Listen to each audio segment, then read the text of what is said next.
प्यारे बच्चों, आज हम लोग पढ़ेंगे पारिस्थितिकी तंत्र के अंतर्गत पारिस्थितिकी अनुक्रमण, जिसको हम कहते हैं इकोलॉजिकल सक्सेशन। तो हम लोग इसी को शुरू करेंगे। इकोलॉजिकल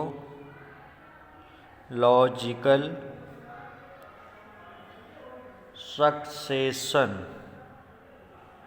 इसको हम कहते हैं पारिस्थितिकी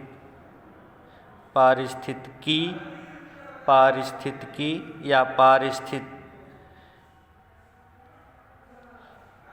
अनुक्रमण। किसी भी इकोसिस्टम का यह एक अलग क्रियाकलाप है और इस क्रियाकलाप के अंतर्गत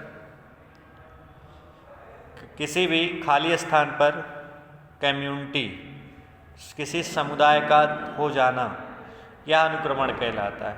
और बेसिकली हम यहाँ पे बात करते हैं प्लांट की दृष्टि से, क्योंकि प्लांट कम्युनिटी हमको किसी स्थान पर दिखती है, किसी स्थान पे नहीं दिखती है और अचानक किसी स्थान पर हो जाती हैं।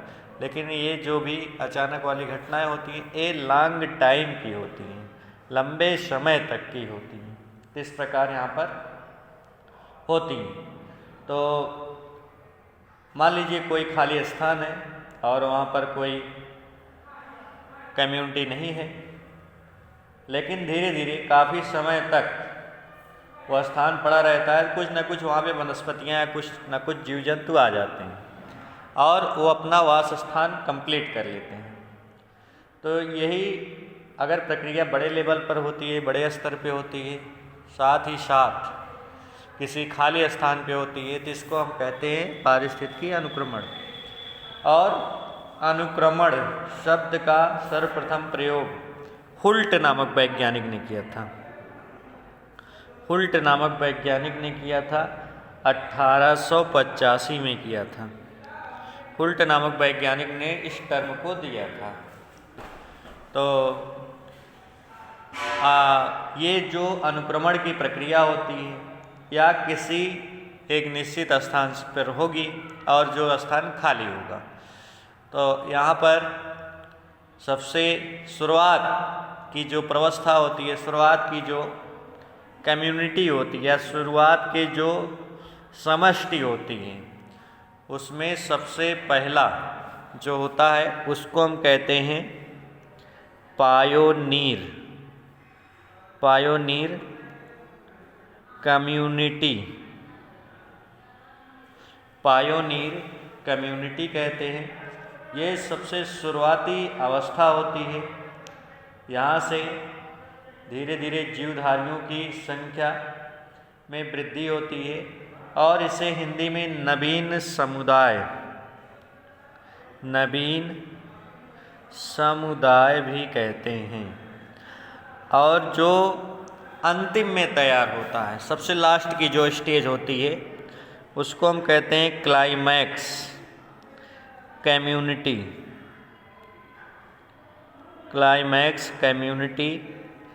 या हिंदी में इसे कहते हैं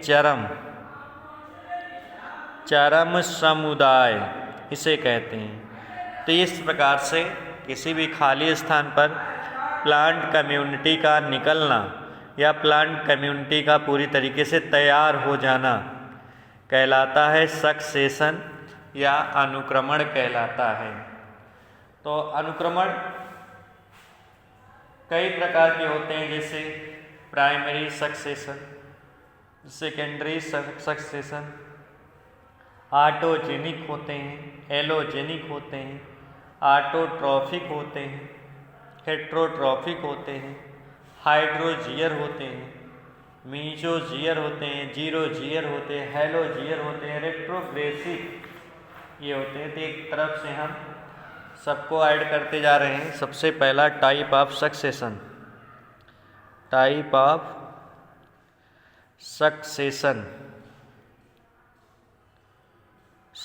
के प्रकार। इसमें सबसे पहला है प्राइमरी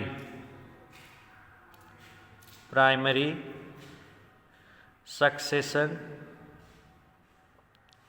इसको हम प्राथमिक अनुक्रमण कहते हैं। प्राथमिक अनुक्रमण, प्राथमिक अनुक्रमण कहते हैं। और इस प्राथमिक अनुक्रमण में किसी भी खाली स्थान या किसी खाली बड़े क्षेत्र में जहाँ पर कोई समुदाय ना हो, माने किसी प्रकार की वनस्पतियाँ या किसी भी प्रकार के जंतु ना हो, तो उस स्थान पर यदि सक्सेशन होता है तो उसे हम प्राइमरी कहते हैं। इसके बाद दूसरा होता है सेकेंडरी सक्सेशन। सेकेंडरी सक्सेशन इसको हम कहते हैं द्वितीयक अनुक्रमण। यहाँ पर इस प्रकार का अनुक्रमण उन क्षेत्रों में होता है जहाँ पर भिन्न भिन्न प्रकार के समुदाय पड़े होते हैं, पाए जाते हैं, परंतु किसी प्राकृतिक आपदा के कारण वो नष्ट हो जाते हैं और फिर वह स्थान शुरुआत से पूरा होता है। इस प्रकार के होने वाले अनुक्रमण को हम कहते हैं द्वितीयक, मतलब दोबारा यदि हो रहा है तो द्वितीयक कहते हैं। ठीक है, तो ये द्वितीयक हो गया। इसके बाद अगला होता है ऑटोजेनिक सक्सेशन। ऑटोजेनिक सक्सेशन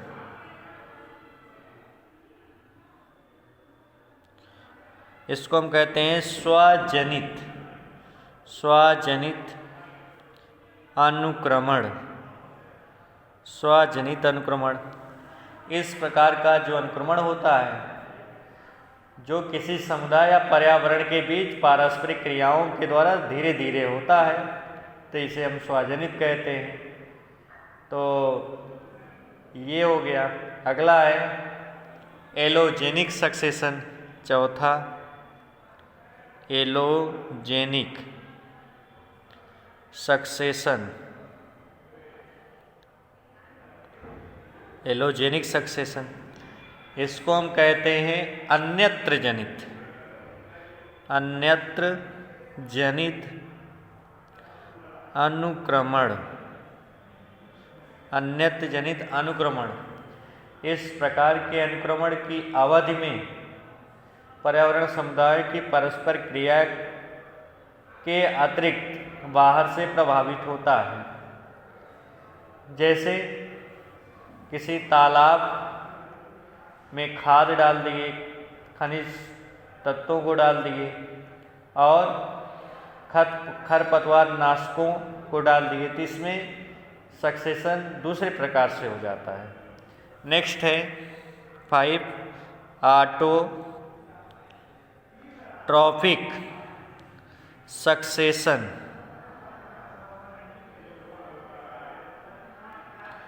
इसे कहेंगे स्वपोषी अनुक्रमण। स्वपोषी अनुक्रमण कहते हैं जब अनुक्रमण में भाग लेने वाले समुदाय स्वपोषी हों, जो पर्यावरण के अकार्बनिक पदार्थों और सूर्य के प्रकाश का उपयोग करके भोजन तैयार करते हैं, तो उन्हें स्वपोषी अनुक्रमण कहते हैं। अगला होता है हेटेरोट्रॉफिक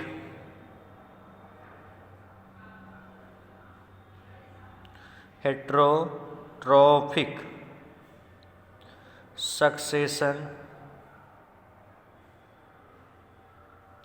परपोषी अनुक्रमण। तो यहाँ पर परपोषितों के द्वारा जैसे मृतोपजीवी हो गए, सहजीवी हो गए और परजीवी हो गए, ये सब मिलके करते हैं। अगला है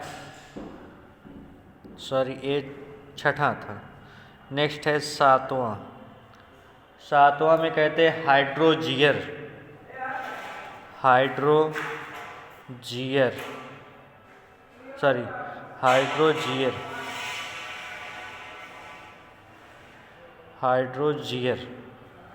हाइड्रोजीयर इसको हम कहते हैं जलक्रमक अनुक्रमण। जल क्रमक अनुक्रमण। किसी भी वाटर बॉडी है, तालाब है, नदी, झील, झरना है, उसमें किसी भी प्रकार की वनस्पतियाँ नहीं पाई जा रही हैं और वहाँ पर यदि ये ऐसा पाया जाता है तो वहाँ पे वनस्पतियाँ या जीव जंतु आ जाते हैं, तो उसे कहते हैं जल अनुक्रमण। इसके बाद होता है मीजोजियर। मीजोजियर, इसको हम कहते हैं मध्यक्रमक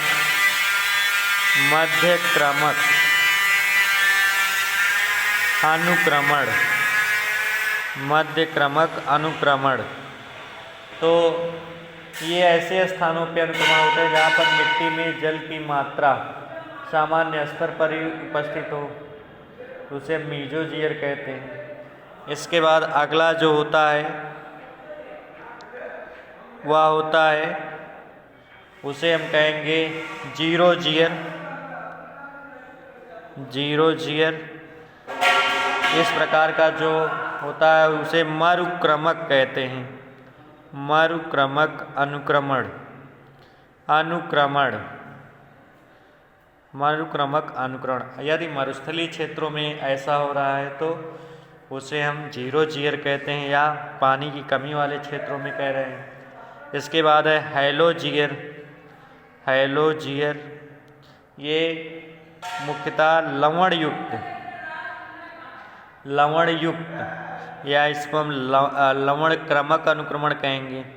तो लवण युक्त क्षेत्रों में इस प्रकार का यदि सक्सेशन होता है तो हैलोजियर कहते हैं।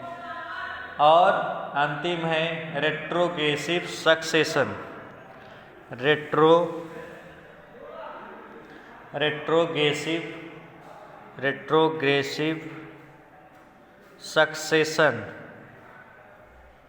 रेट्रोग्रेसिव सक्सेशन, इस प्रकार का यदि सक्सेशन हो रहा है, सक्सेशन को प्रतिक्रमी अनुक्रमण कहते हैं। तो मान लीजिए किसी भी स्थान पर समुदाय पाया जा रहा है और वो धीरे धीरे नष्ट होने लगा, फिर से वहाँ पे अगर ये प्रक्रिया शुरू हो रही है तो उसे हम कहते हैं प्रतिक्रमी सक्सेशन। तो ये तो हमारे सक्सेशन के प्रकार हो गए और सक्सेशन की परिभाषा हो गई।